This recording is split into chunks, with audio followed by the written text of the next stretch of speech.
Hello, my friends,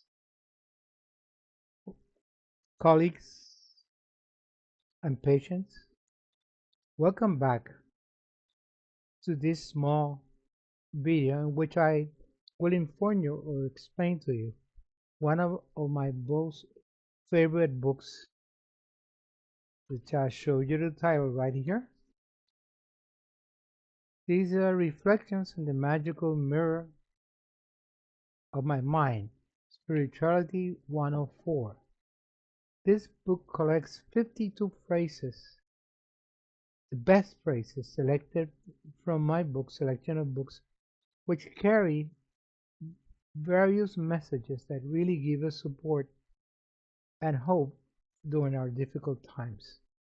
Today, I will discuss one of these phrases which I really like it a lot and will share my experience and what does it mean so when you read it, and if you like to get the book, which is found everywhere in the internet, you can get it on Amazon, you can call my office, whatever it is. But let's start. This is quote number 9. It says, God's most perfect creation in all the universe can be seen in your mirror's reflection, or it can be seen in the reflection of your mirror. So every time you look at yourself in a mirror, you have to learn to see yourself through God's eyes. This reminds me much when I was being raised by my dear mom, when she always would tell me that I was God's most precious creation for her. But then I became very glad about that, among all our three brothers. I said, oh, I'm the greatest. But then as time went by, then I realized as we went by that she would say that to every one of my brothers the same way. So I was not a favorite. But she saw me through the eyes of the Spirit, which all they see within us, Spirit, is love. My, my mother, like God, will see in its creation the perfect reflection of itself. Remember, we're made in His image. So when He sees us, it's His own reflection in ourselves, and He cannot find anything wrong, like a mother in us. We're the best. But all His sons are not a favorite friend. He loves them all for the same way. So you have to remember that the only way that we can learn to see each other is learn from the reflection of our mother's and God's eyes, which He only sees us in the perfection that He created. He will find no defect in us.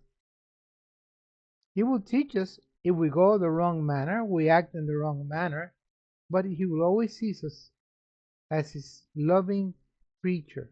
It's very important that we learn to understand that.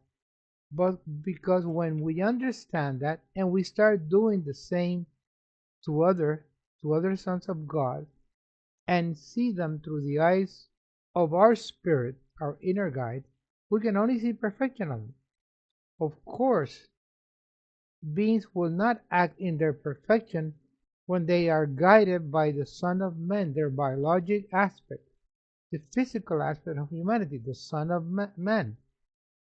But as Son of God, we have to see through that fake outer barrier that we see, the defects that we see, they're not true. That is made by man and made by our own prejudice. When I look through that wall, and I see the perfection within my friends, my brothers, and every human being in the universe, I look at the pureness of their spirit. Then I feel very joyful. And then I can understand and forgive what God said before He died. Please forgive them, Father, for they do not know what they do. They do that because they don't recognize yet the beauty as sons of God in their own reflection. So when you see yourself in your reflection in your mirror, be joyful, be thankful, love yourself, respect yourself, and then you're going to feel that the love has always been with you from the beginning of time. I hope this gives you hope. Be patient with others and be patient with yourself. Thank you.